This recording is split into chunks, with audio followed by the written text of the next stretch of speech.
Alors, je m'appelle Frédéric Pott, je suis le directeur des jardins botaniques de l'Université de Nancy et de la Métropole. Et je suis venu parler de l'évolution du renne végétal et de la manière dont les jardins botaniques s'approprient ces concepts scientifiques pour les présenter au mieux au grand public. Bonjour à tous. C'est vrai que je me sens un peu en décalage par rapport à la flore locale. Je vais vous parler de tropiques, d'histoire, de plantes du monde entier. Donc effectivement, j'avais envie de vous parler de quelques concepts sur l'évolution du renne végétal et comment les jardins botaniques, par le passé et encore aujourd'hui, eh bien, appréhendent cette prise en compte de l'évolution du renne végétal et à quoi ça sert tout ça de l'aborder dans les jardins botaniques. Alors, à quoi ça sert ? En France, on est un peu moins concerné, mais il y a encore certains pays du monde dans lesquels le créationnisme a encore un petit peu droit de cité. Donc c'est toujours bien de rappeler un certain nombre de choses, et ça fait partie, puisque on est un certain nombre de collègues, mon collègue de Montpellier est là, on considère que les jardins botaniques sont des lieux de culture scientifique et technique, et donc on a cette mission de sensibilisation et de formation. Alors, ça sert notamment de parler d'évolution dans les jardins botaniques, puisqu'on accueille des milliers d'enfants. Ça, c'est le dépliant qu'on a fait l'année dernière. On a fait une expo sur l'évolution, on avait fait un colloque national, d'ailleurs, sur le sujet. Et donc, on s'est rendu compte, à travers les différents cycles, cycle 1, cycle 2, cycle 3, cycle 4, en fait, qu'effectivement, des classes primaires jusqu'au collège ou lycée universitaire, eh bien, il y a de l'enseignement à différents degrés, où on apprend à classer des plantes, à les ranger, avec des degrés plus ou moins importants de notions de génétique, d'évolution et autres. Mais en tout cas, les jardins botaniques peuvent répondre à des formations dans ce domaine-là. Voilà. Alors, un des soucis quand on parle d'évolution, c'est le concept de temps, c'est de réussir à traduire le temps, puisque dans certains cas, on va être sur des milliers d'années, dans l'autre cas, des millions d'années, et quand on parle de l'apparition des premières eucaryotes, on est en milliards d'années. Alors, tout à l'heure, je vais vous montrer un exemple de nos collègues de Genève qui ont réussi à traduire cette échelle de temps d'une manière assez originale. Mais c'est vrai que dans cette démarche de sensibilisation, les millions et les milliards, quand on n'est pas initié, ça peut parfois être un peu compliqué. Alors, un autre élément aussi qu'on a dans les jardins, c'est que quand on parle d'évolution du renne végétal, souvent, ça a été notre cas au départ à Nancy, on était uniquement focalisé sur les angiospermes. Et puis en fait, on se rend compte qu'il faut quand même parler des autres groupes. Vous le savez très bien, c'est de plus en plus des considérations importantes. Donc aujourd'hui, on doit effectivement parler beaucoup plus largement de l'évolution du renne végétal avec tout un tas de groupes sur lesquels on n'avait pas forcément d'attention auparavant. Alors un élément qui est très intéressant sur les anciens groupes, ça c'est à Édimbourg, sur la photo centrale. J'ai un pointeur, non ou pas ? Oui. Ah, c'est là. Voilà, alors ça c'est la serre d'Édimbourg, c'est la serre d'évolution d'Édimbourg. Et ce qui est très intéressant, c'est quand on peut avoir, ce qui n'est pas notre cas à Nancy, avoir affaire à des fossiles. Là, c'est un fossile réel. Ça, c'est le fameux Rhynia, dont vous connaissez, qui est une des premières plantes à être sortie de la Terre. Et ça, c'est un des gisements, donc un des fossiles de Rhynie, donc une des premières plantes à être sortie de l'eau. Eh bien, quand vous prenez, par exemple, les serres du Muséum de Paris qui ont été restaurées il n'y a pas très longtemps, eh bien, il y a une serre qui est dédiée à l'évolution du renne végétal. Alors, ça peut être traité dans des serres tropicales, donc plutôt sur une base de plantes tropicales, ou alors ça peut être abordé dans des endroits avec de la flore tempérée. Alors voilà, là, c'est un exemple, c'est à Liège.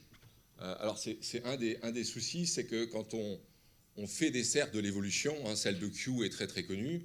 Là, vous voyez, par exemple, on a voulu recréer un paysage. Le problème, c'est qu'on veut donner une image d'un paysage, en l'occurrence plutôt du Permien, là, puisqu'on a des encéphalarctos. Mais en fait, on présente un paysage du Permien avec des plantes actuelles. Donc il y a des biais, il y a des arrangements qu'on est obligé de faire dans les jardins par rapport à ça. Des araucariacées, des fougères arborescentes et une collection de cicadacées. Et puis il faut faire attention aussi, M. Prély est dans la salle, donc il faut bien faire attention que quand on veut parler de groupes anciens, et je pense notamment aux ptéridophytes, on a là sous les yeux des ptéridophytes, mais effectivement les ptéridophytes ont évolué au cours du temps, et il faut faire attention à ce qu'on présente, puisque ces deux plantes-là, eh bien, au Carbonifère, ces deux espèces-là n'existaient pas, ce superbe Platycerium et cette fougère aquatique. Et puis également, ce qui est intéressant, c'est les convergences. Hein, on parle de convergence botanique. On a ce fameux Psilotum, hein, qui ressemble beaucoup au Rhynie.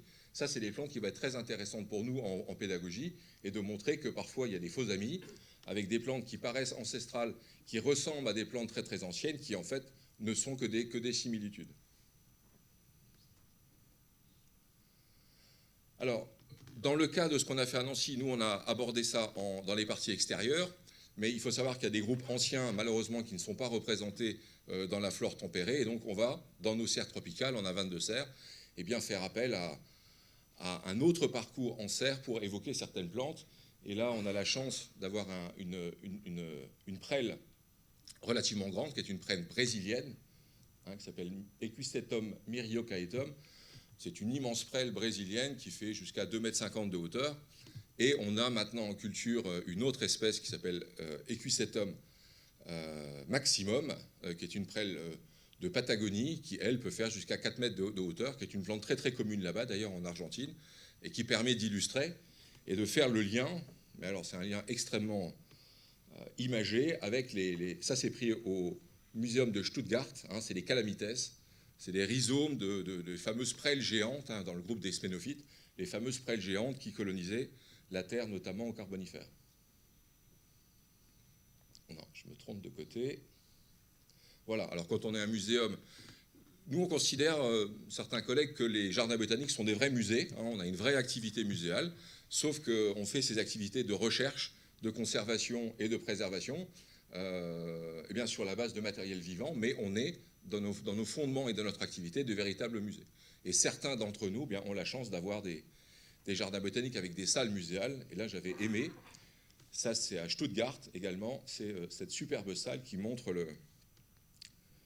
les calamites avec un diorama assez incroyable qui montre les paysages ancestraux. Voilà. Le groupe des Ginkgo, je passe.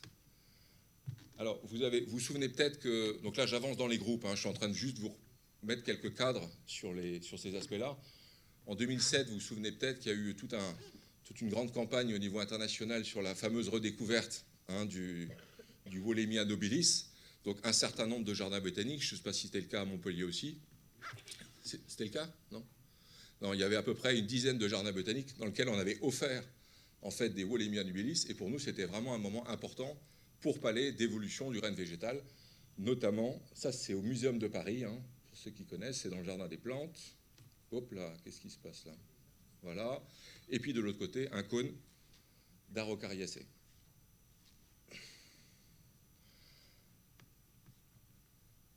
Alors là, c'est quand on est un très grand jardin, hein, qu'on a vraiment beaucoup, beaucoup de chance. Hein, quand on veut parler d'évolution, parfois on a la chance d'avoir un individu de séquoia, et quand on est un très grand jardin de plusieurs centaines d'hectares, eh bien on peut inviter nos visiteurs à se promener dans une véritable forêt d'Araucaria. Ça, c'est en Allemagne.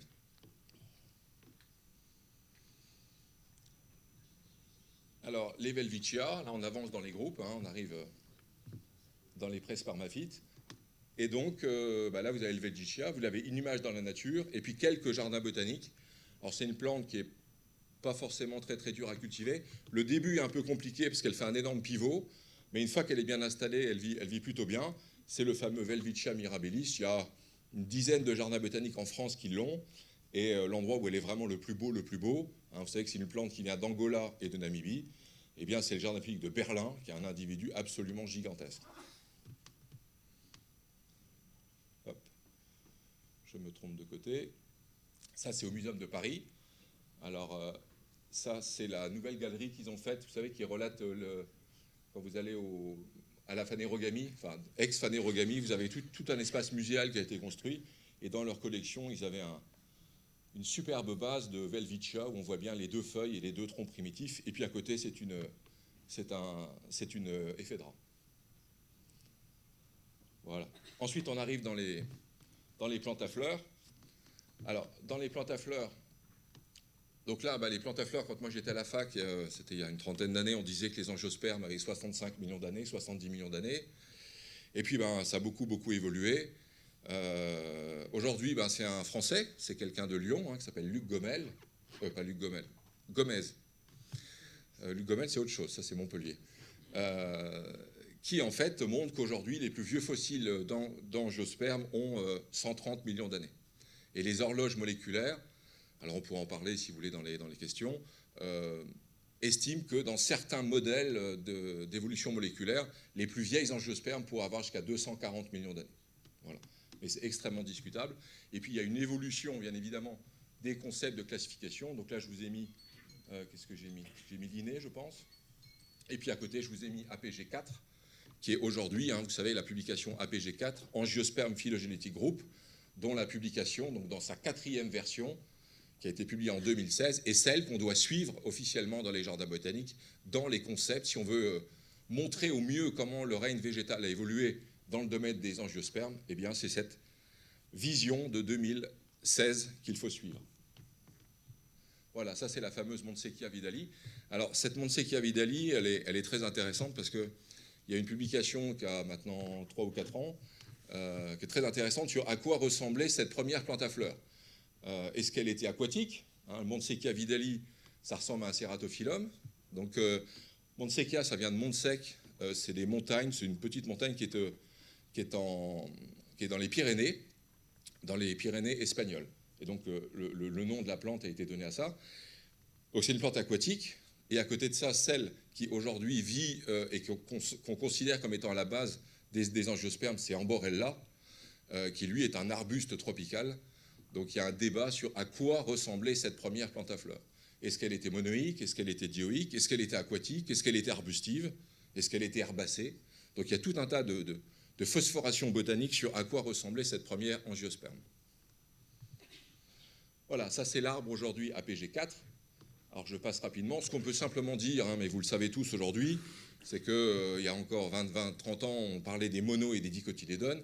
Bon, on sait aujourd'hui que les monocotylédones est un groupe monophylétique, un groupe d'ailleurs très très intéressant où a priori il y aurait eu une plante terrestre, il y aurait eu un passage dans l'eau des ancêtres des monocotylédones et une ressortie ultérieure qui expliquerait bien ce caractère très très particulier et tout un tas d'éléments d'ordre floral et morphologique des angiospermes. Donc les angiospermes sont aujourd'hui, les monocotylédones sont aujourd'hui monophylétiques, alors que les dicotylédones, comme on le voit, eh bien, sont des groupes, il y a des proto-angiospermes et des proto-dicotylédones et des eudicotylédones. Voilà. Donc tout ça complexifie énormément, et nous, en tant que jardin botanique, on est censé réussir à vulgariser au mieux toutes ces considérations. Voilà, ben là par exemple, un débat, ça c'est Amborella.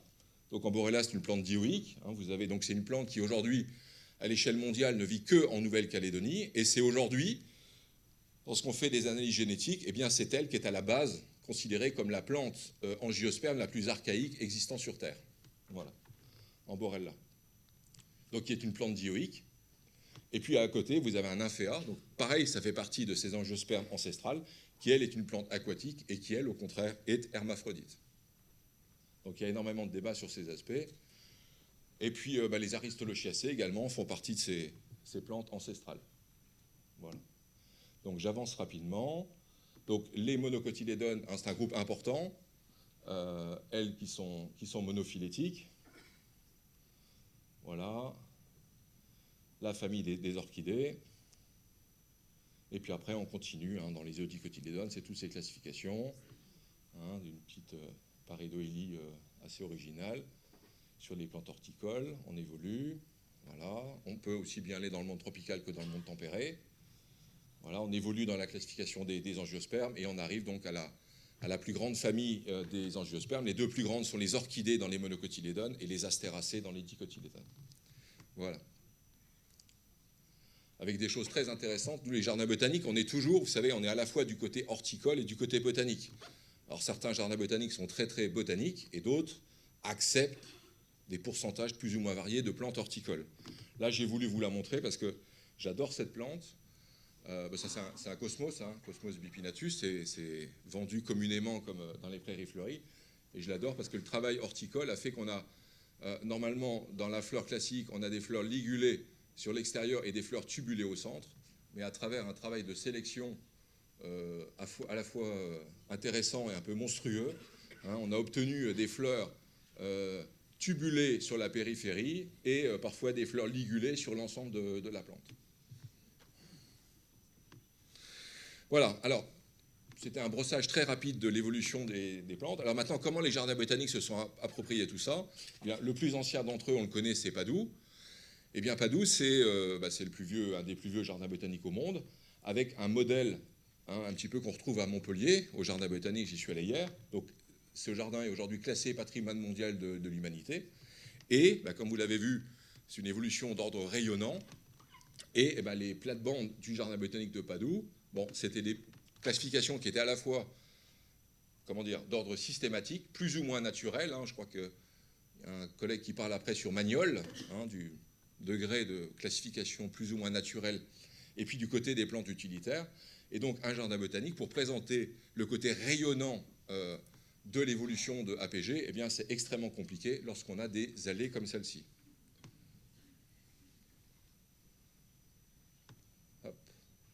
Voilà, ça c'est les plates-bandes de Padoue. Alors tout ça c'est très très classique, c'est ce qu'on retrouve dans énormément de jardins botaniques.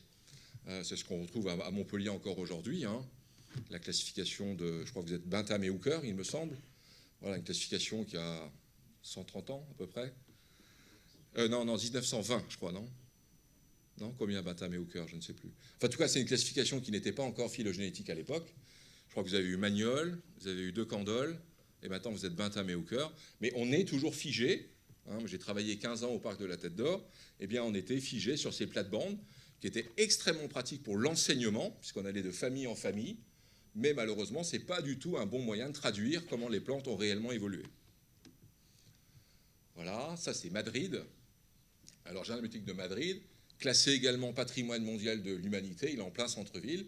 Et vous retrouvez, regardez, ça je vous ai mis le petit graphe, les 16 grands groupes que Linné avait distingués, sur la base notamment des étamines et des organes floraux. Et vous retrouvez les 16 carrés, qui étaient donc une traduction de la classification de Linné dans le jardin botanique de Madrid. Et là, c'est tout le débat qu'on a dans les jardins, c'est est-ce qu'on reste sur une vision historique, avec des carrés, parce que c'est une partie de l'histoire de la botanique, ou alors est-ce qu'on les casse, entre guillemets, pour être beaucoup plus en adéquation avec la réalité de l'évolution du règne végétal. Bon, à Madrid, l'affaire est réglée, puisque voilà, c'est figé, patrimoine mondial de l'humanité. Voilà, ça c'est Leiden, c'est aux Pays-Bas, c'est également un des plus vieux jardins botaniques du monde.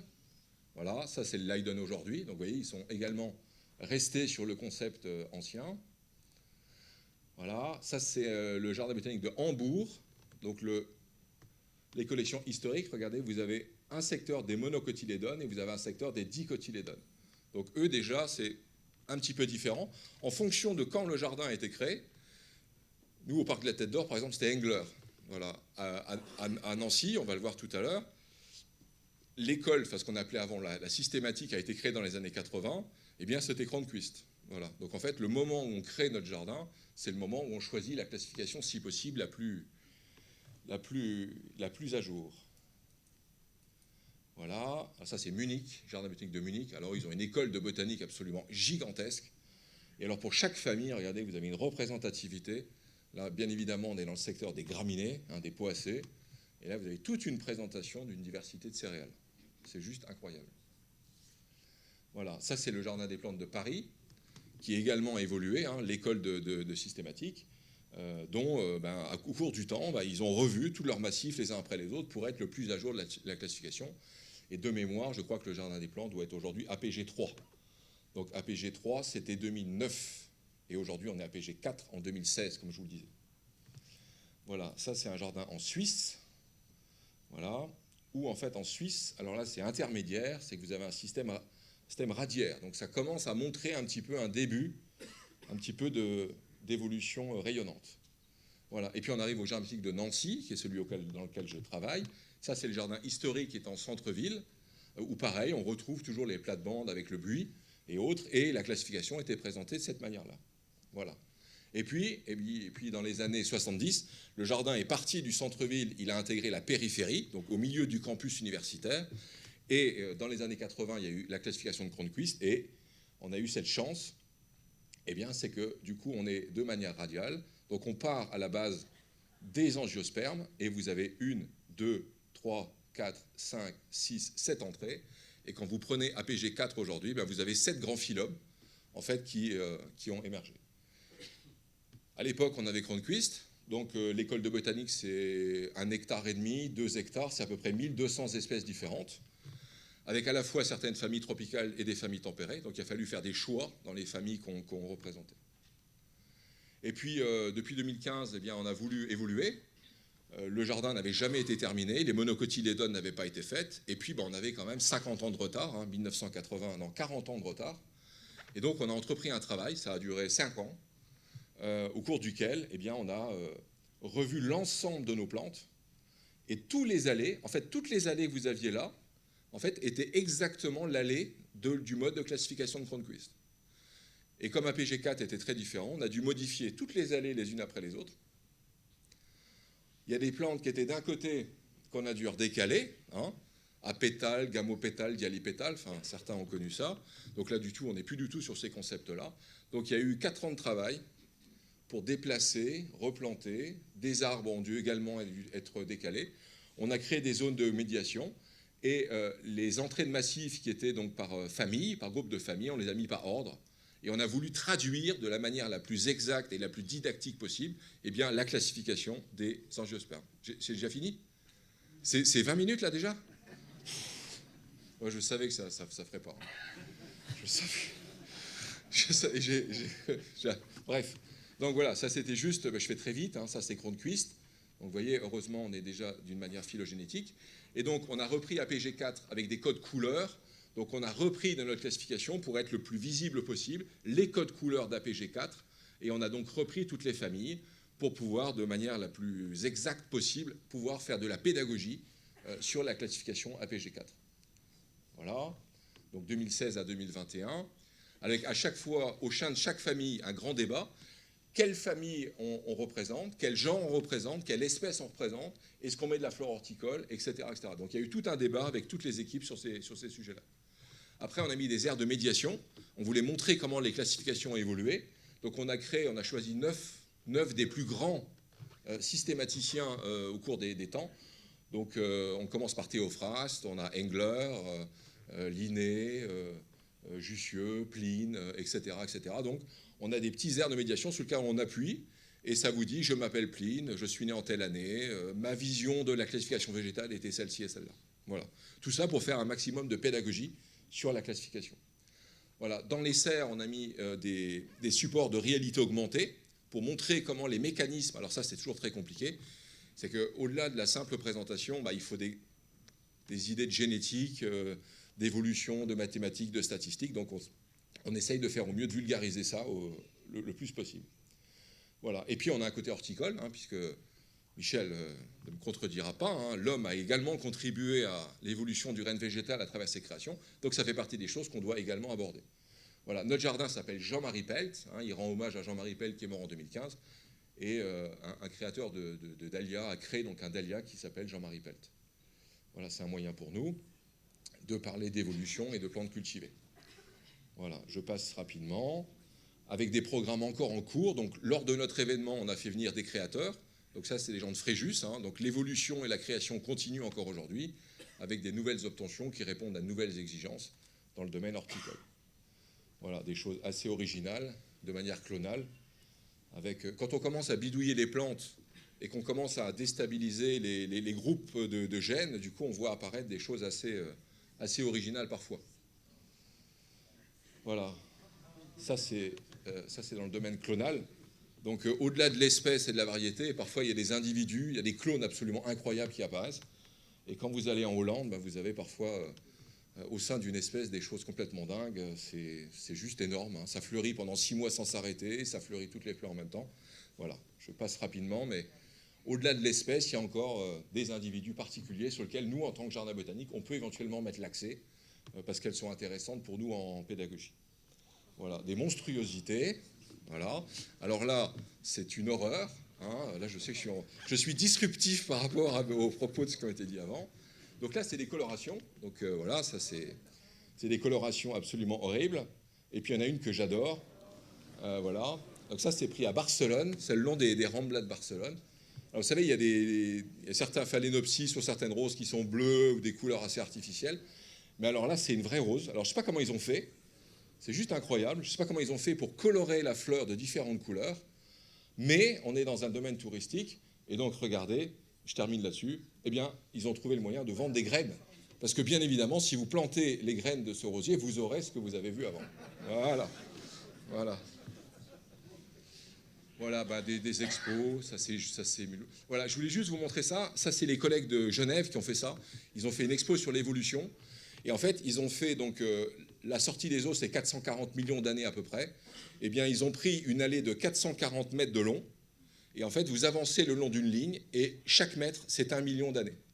Et au moment de la sortie des eaux, eh bien, vous avez donc c'est des caracées qu'ils ont présentés, hein. C'est ce qui ressemble le plus à ce qu'on voyait à l'époque.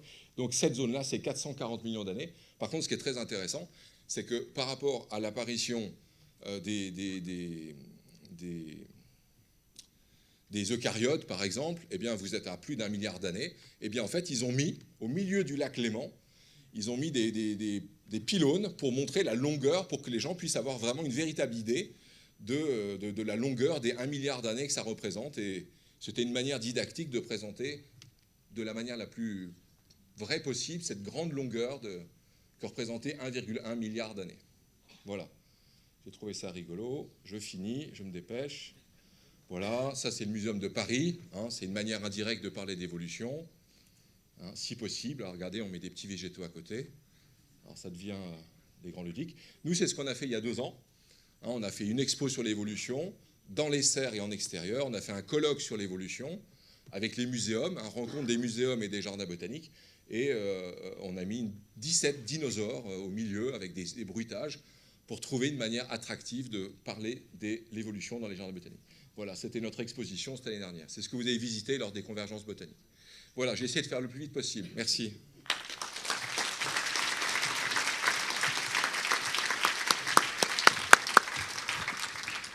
Merci Frédéric, on t'écouterait pendant des heures.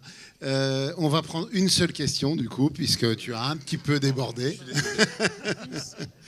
Madame. Oui, bonjour, c'était très très intéressant. Je me demandais au niveau de la concurrence entre les plantes, au niveau du sol, pour celles qui ont été assemblées de manière pédagogique. Est-ce que ça a une grosse influence? Est-ce qu'il y a...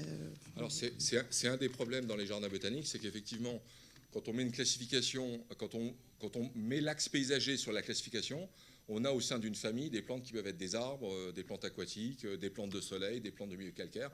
Donc c'est toute la problématique des jardins botaniques. C'est pour ça que aussi bien à Montpellier que dans tous les jardins, parfois on est obligé de mettre des ombrages, parfois on met des bacs des milieux aquatiques, parfois on change le sol, puisque l'objet de cette zone-là, qu'on a appelé historiquement des écoles de botanique, ou des jardins systématiques, eh bien, effectivement, on a des plantes d'écologie différentes, mais qu'on rassemble au même endroit. Voilà. Donc il peut y avoir des systèmes cachés sous le sol. C'est rien de très compliqué. Hein, c'est rien de très compliqué. Mais effectivement, lorsqu'on veut illustrer, c'est ce que j'expliquais tout à l'heure, au sein d'une famille comme les Astéracées, qui est une famille gigantesque, hein, c'est plus de 20 000 espèces, eh bien, quelle famille, quel genre et quelle espèce on met? Est-ce qu'on veut par exemple des plantes annuelles? Donc c'est intéressant, mais ça n'a une durée de vie que de quelques semaines. Est-ce qu'au contraire on va mettre des plantes vivaces? Mais si on met que des vivaces, on n'illustre qu'une partie de la diversité. Donc chaque famille, pour être le plus didactique et lisible possible, fait l'objet d'une discussion particulière. Ouais, bien sûr. Merci. Merci Frédéric.